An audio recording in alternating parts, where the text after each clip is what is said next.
उत्तर प्रदेश के मुख्यमंत्री योगी आदित्यनाथ जहां गरीबों और पीड़ितों के न्याय के लिए हमेशा अधिकारियों को सतर्क करते रहते हैं और हरदम निर्देश देते हैं कि कहीं भी कोई गड़बड़ी ना हो, लेकिन इसके बावजूद भी देखा जाता है कि स्थानीय जिम्मेदारों की लापरवाही और मिली भगत की वजह से आज भी बहुत ऐसे गरीब और परेशान लोग हैं जो दर दर की ठोकर खाने पर विवश हैं और उनकी कहीं सुनवाई नहीं हो रही है।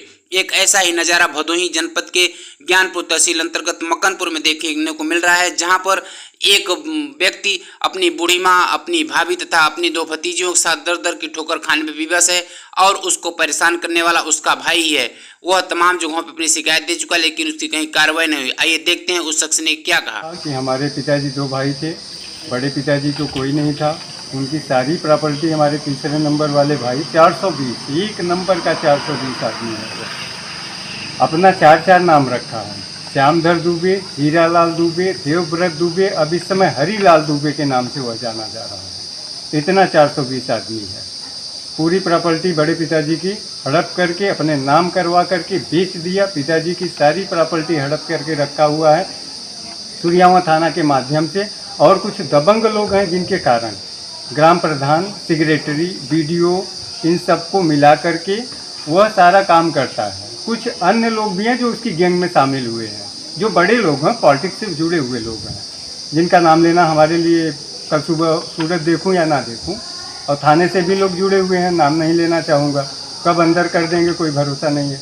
धमकी तो बराबर मिल रही है हमको, तो इसलिए भैया हम किसी का नाम नहीं लेंगे। लेकिन वो आदमी इतना पावरफुल आदमी है कि उसके अगेंस्ट कोई जा नहीं सकता, थाना हो या कोई भी हो। हमारे एक भाई को गोंडा में मरवा दिया, मरवाने के बाद उसने कहा बिजली का करंट लग गया। पिताजी को 16-17 साल पहले मरवा दिया, जो कि हमको 22 तारीख को मामा जी ने बताया कि अगर बता दूं कि तुम्हारे पिताजी को मरवा दिया है, तुम लोग आपस में ही मर जाओगे। जब पता चला तब हमने उनका अंतिम संस्कार किया। अंतिम संस्कार करने के बाद में तब पता चला कि अब वो कह रहा है कि पिताजी जिंदा हैं। 2012 में उसने दिया था कि 20 साल से पिताजी लापता हैं, हम लोगों का वो नाम चढ़ना चाहिए पिताजी की प्रॉपर्टी में। अब आज वो कह रहा है कि पिताजी जिंदा है, सारी प्रॉपर्टी कब्जा किया हुआ है। तो भैया हम लोगों को कुछ मिलने वाला है नहीं, चारों तरफ से सब उसके सपोर्ट में है। अब आप ही लोग हो, अगर हमारे माध्यम से थोड़ा सा हम लोगों का सपोर्ट करोगे तो शायद नैया पार हो जाए, नहीं तो होगी।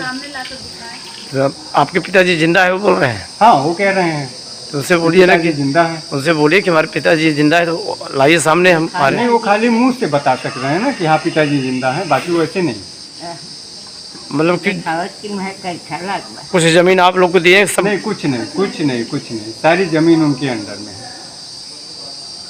कहते हैं गुंडा हूँ, गुंडा ही करूँगा, किसी का बस में नहीं है कि कोई आकर हिस्सा ले ले, कोई खड़ा हो जाए। उनका एक लड़का है, दूसरे नंबर का लड़का अवधेश, उसका भी 2-3 नाम है, अवधेश है।